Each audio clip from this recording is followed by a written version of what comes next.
Hi everyone. I'm going to read you a story today from one of my favorite books.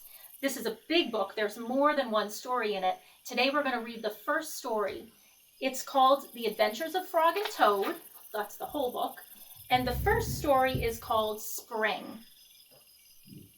Frog ran up the path to Toad's house.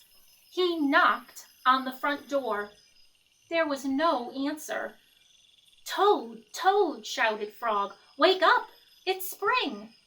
"Blah!" said a voice from inside the house. "Toad, Toad," cried Frog, "the sun is shining, the snow is melting. Wake up!" "I'm not here," said a voice. That's pretty silly, because if we can hear his voice, then we know he's there. Frog walked into the house. It was dark. All the shutters were closed. "Toad, where are you?" called Frog. "Go away," said the voice from a corner of the room. Toad was lying in bed. He had pulled all the covers up over his head. Frog pushed Toad out of bed. He pushed him out of the house and onto the front porch. Toad blinked in the bright sun. "Help!" said Toad. "I cannot see anything." Have you ever been inside where it's kind of dark, and when you go outside into the bright sunlight, your eyes feel like you can't see anything? It takes your eyes a little bit of time to adjust to the bright sunlight. And that's what happened to Toad. "Don't be silly," said Frog. "What you see is the clear, warm light of April. And it means that we can begin a whole new year together, Toad." "Think of it," said Frog. "We will skip through the meadows and run through the woods and swim in the river. In the evenings, we'll sit right here on this front porch and count the stars." "You can count them, Frog," said Toad. "I will be too tired. I'm going back to bed."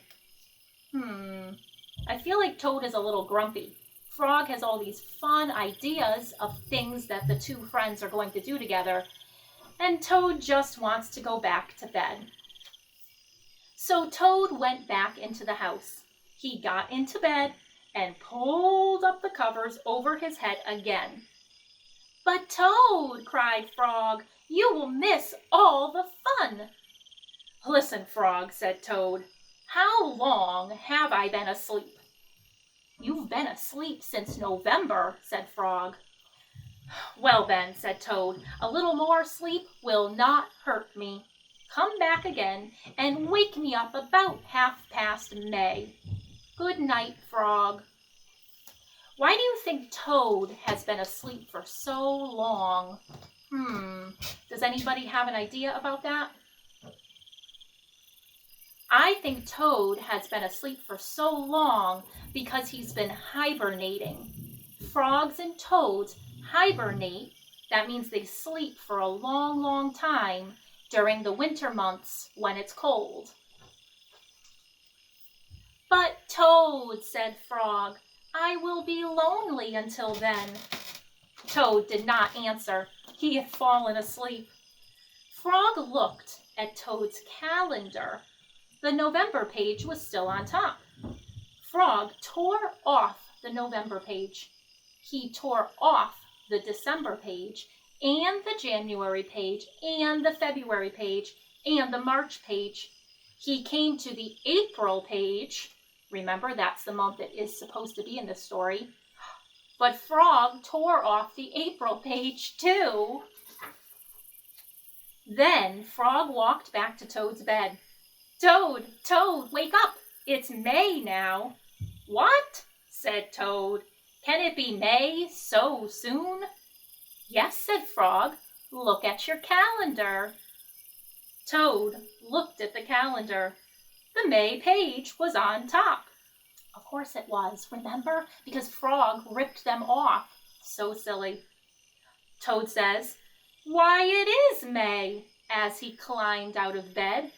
Then he and Frog ran outside to see how the world was looking in the spring. That's the end of that story, the first Frog and Toad adventure in this book. I will probably be reading some more of these. These are my favorite stories, and Frog and Toad are great friends, and these are great stories about friendship. In this story, Frog did play a little bit of a trick on Toad by taking off that extra page of the calendar, but it really was time for Toad to wake up. So it really was okay that he played that little trick on him. I will see everybody soon. Thanks for listening.